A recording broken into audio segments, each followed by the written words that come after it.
जय माता दी दोस्तों। आज मैं आपको दुर्गा सप्तमी का तीसरा अध्याय महिषासुर वध की कथा सुनाने जा रही हूँ। इसके बाद ऋषि ने कहा, अपनी सेना का विनाश होते देखकर सेनापति त्रिशूर अत्यंत क्रोध की मुद्रा में देवी से युद्ध के लिए उनके सामने आ खड़ा हुआ। सुमेरु पर्वत पर मेघों की वृष्टि होने के समान वह राक्षस देवी पर बाणों की वर्षा करने लगा। तब देवी ने उस राक्षस के समस्त सरों बाणों को सहज में ही काट दिए गिराया और सारथी सहित उसके रथ और घोड़े को भी मार डाला। इसके पश्चात उस महाबली दैत्य की ध्वजा तथा धनुष को काट दिया। धनुष विहीन उस राक्षस को देवी ने अपनी बाण वर्षा द्वारा विद्ध कर दिया।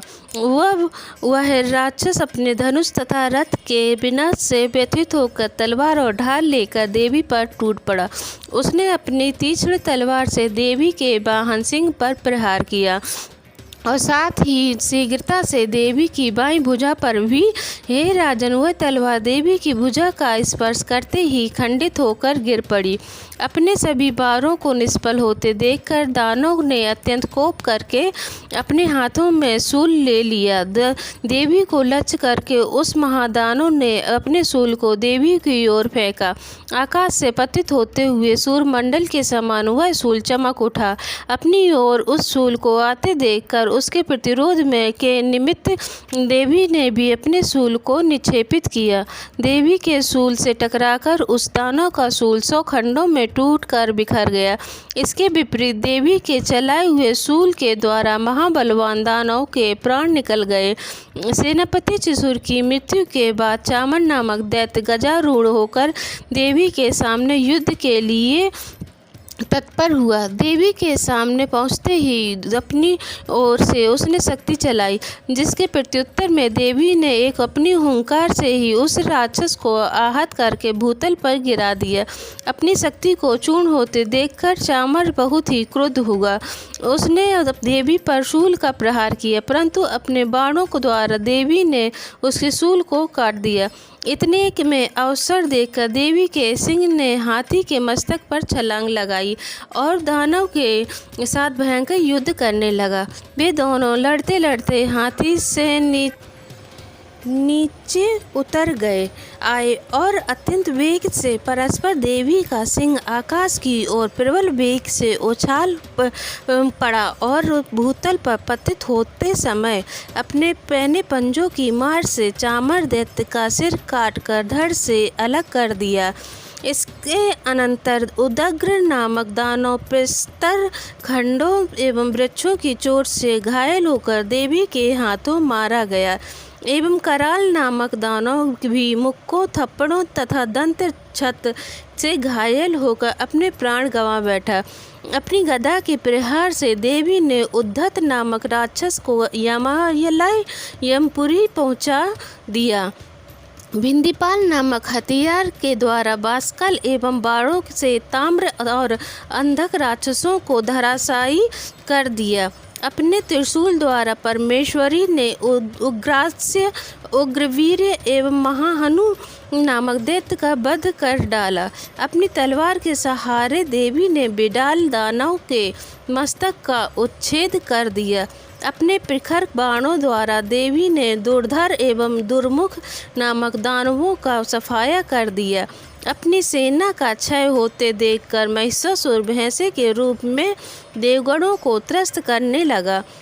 कपट वेशी दानव महिषासुर ने कितने को ही थूथन की मार से, कितनों को खुराघात से, कितनों को पूंछ की फटकार से एवं कुछ एक गणों को अपने नुकीले सींगों से विदीर्ण कर दिया। कितने ही गणों को प्रबल वेग से, किसी किसी को गंभीर गर्जना के द्वारा, किसी किसी को घुमाकर तथा कितनों को ही अपने प्रक्षेपित वायु के प्रबल झोंकों से भूमि पर सुला दिया। इस प्रकार गणों की सेना को तितर बितर कर वह दैत्य देवी वाहन सिंह को मारने के लिए बड़े वेग से झपट पड़ा। उसके इस दुस्साहसिक कार्य से महामाया को अत्यधिक क्रोध उत्पन्न हो गया। उधर महाबलवान महिषासुर क्रोधातुर होकर अपने खुरों से धरती को कुरेदने लगा और बड़े बड़े शिलाखंडों को सींगों से उठाकर फेंकता हुआ गुरु गर्जन करने लगा। उसके द्रुत गति से दौड़ने के कारण पृथ्वी विक्षुब्ध हो उठी, मानो वह फट जाएगी। उसकी पूंछ की फटकार से सागर पृथ्वी को जलमग्न करने लगे। उसके कंपित सींगों के आघातों से आकाश स्थित मेघ समूह तितर बितर हो गए। उस राक्षस के श्वास की प्रचंड वायु के कारण सैकड़ों पर्वत उड़ उड़कर आकाश से धरती पर गिरने लगे। उस महाकाय दानव का लक्ष्य अपनी ओर देखकर चंडिका देवी ने उसके हनन के निमित्त उस पर अपना क्रोध प्रकट किया। सर्वप्रथम देवी ने अपना पास फेंककर उस महाबलशाली दानव को बांध लिया। जब उस राक्षस ने अपने को आबद्ध पाया तो अपने कपट वेश का त्याग कर दिया। इसके अनंतर वह राक्षस कपटी सिंह बन कर देवी के सम्मुख आ गया। तब अंबिका ने ज्यों हुई उसका मस्तक काटना चाहा, त्यों हुई वह मायावी राक्षस खड़गधारी पुरुष वेश के में सामने आ गया।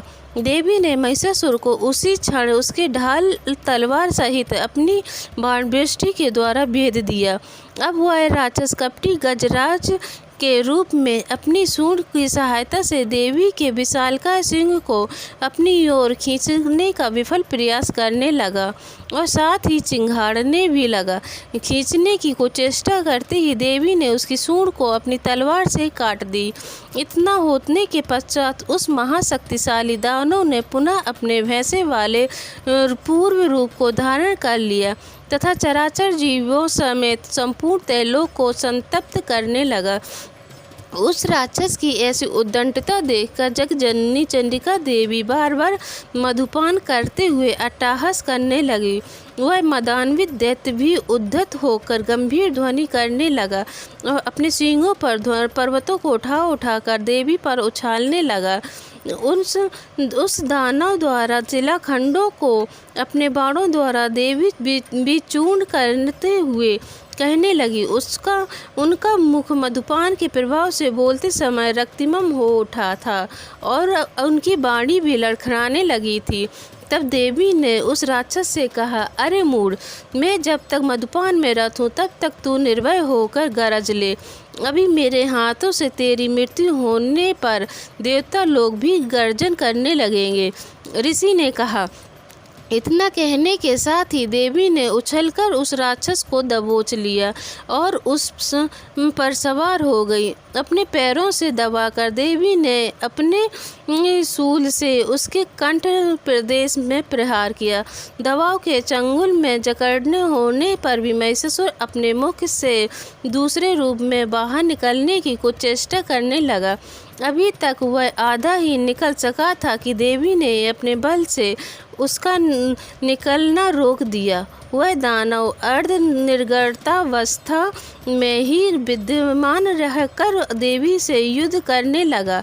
तब देवी ने एक बहुत ही विशाल तलवार से उसके सिर का खंडन कर दिया। महिषासुर का वध होते ही उसकी बची खुची सारी सेना रणस्थल से पलायित होने लगी। इधर देवी इसकी मृत्यु से संपूर्ण देवगण अत्यंत आनंदित हुए। तदंतर देवी ने दिव्य ऋषियों के साथ सामूहिक रूप से भगवती दुर्गा का स्तवन किया। गंधर्व राज हर्षित होकर गायन करने लगे एवं देवांगनाएं नृत्य करने लगी। इस प्रकार दुर्गा सप्तमी का तीसरा अध्याय समाप्त होता है। बोलो जय माता दी। अगर आपको मेरा ये वीडियो अच्छा लगे तो लाइक करें, शेयर करें और कमेंट में जय माँ दुर्गा लिखें और मेरे चैनल को सब्सक्राइब करना मत भूलिएगा। जय माता दी। राधे राधे।